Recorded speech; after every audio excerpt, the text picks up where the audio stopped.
1월 16일 오늘 하나님의 말씀은 민수기 17장 말씀입니다. 5절로 8절 말씀. 내가 택한 자의 지팡이에는 싹이 나리니 이것으로 이스라엘 자손이 너희에게 대하여 원망하는 말을 내 앞에서 그치게 하리라. 모세가 이스라엘 자손에게 말하며 그들의 지휘관들이 각 지파대로 지팡이 하나씩을 그에게 주었으니 그 지팡이가 모두 12이라. 그 중에 아론의 지팡이가 있었더라. 모세가 그 지팡이들을 증거의 장막 안 여호와 앞에 두었더라. 이튿날 모세가 증거의 장막에 들어가 본즉 레위 집을 위하여 낸 아론의 지팡이에 움이 돋고 순이 나고 꽃이 피어서 살구 열매가 열렸더라. 본장은 아론의 쌍난 지팡이에 관한 기록이에요.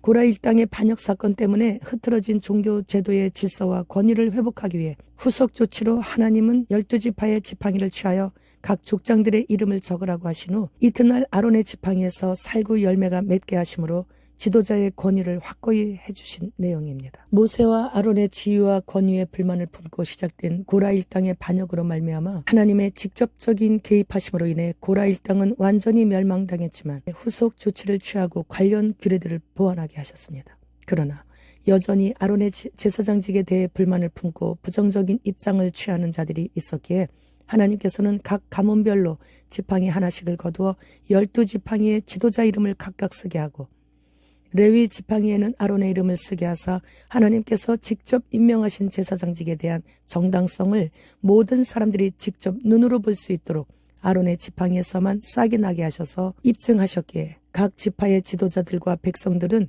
여호와께서 아론을 자신의 주권적인 선택에 의한 합법적인 제사장으로 변호하신다는 사실을 인정하지 않을 수 없게 하셨습니다. 따라서 오늘 본장의 교훈의 말씀은 하나님께서 주신 권위에 불만을 갖지 말라는 말씀이에요. 아론의 대제사장 권한은 사람에 의해 위임된 것이 아닌 하나님께서 직접 위임하신 것이기에 사람은 말할 수 없다는 거예요.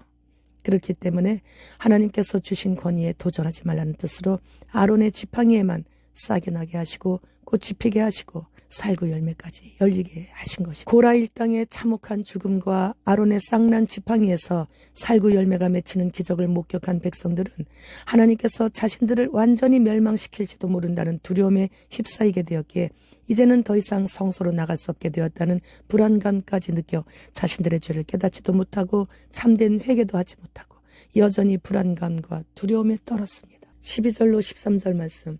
이스라엘 자손이 모세에게 말하여 이르되 보소서 우리는 죽게 되었나이다. 망하게 되었나이다. 다 망하게 되었나이다.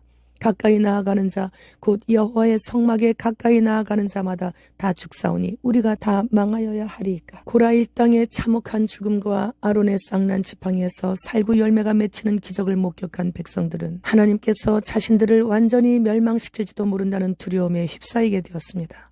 더욱이 아론의 쌍난 지팡이가 언약궤 안에 보관되는 것을 보고는 이제는 더 이상 성도로 나아갈 수 없게 되었다는 불안감까지 느끼게 된 것이죠. 하나님께서는 아론의 지팡이를 소생시키심으로 자신의 선한 목적과 사랑을 깨닫게 되기를 원하셨지만 그들은 자신들의 죄를 아직도 못 깨달았을 뿐 아니라 하나님의 뜻을 찾으려고도 하지도 않았어요. 하나님은 하나님 자신이 얼마나 공의로우신 분이시고 사랑과 자비가 넘치는 분이심을 백성들이 깨닫게 되는 그 일이 가장 중요하신 거예요. 근데 지금도 마찬가지예요. 하나님의 뜻을 깨닫지도 못하고 원망과 불평을 하다가 망해가면서도 그 원인을 찾지 못하고 징계하시는 하나님을 오히려 더 두려워하며 어떻게 또다시 징계하실까 이런 생각에 불안에 떨며 지내는 그런 모양만 그리스도인들이 얼마나 많은지 모릅니다. 북한이 핵으로 남침하려는지 러시아가 한국에 있는 러시아 자국민들에게 러시아로 속히 복귀하라는 그런 권고를 하고 있다고 합니다. 북한은 한국에 체류 중인 모든 간첩들에게 전파하던 난수표 방송도 중지함으로 인해 곧 전쟁이 발생한다는 신호를 보냈다고 합니다. 지난해까지는 총선 전에 항상 포를 날리며 엄포만 했었죠. 그런데 이번 총선 전에는 직접 남침을 할 계획인 것으로 보이는 거예요. 데살로니가 전서 5장 3절 말씀.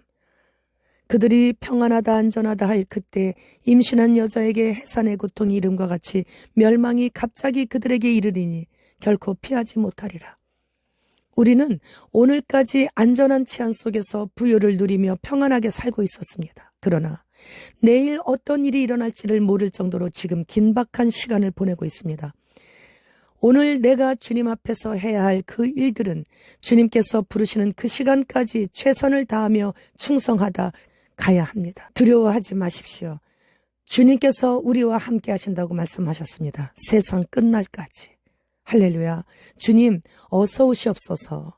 마라나타.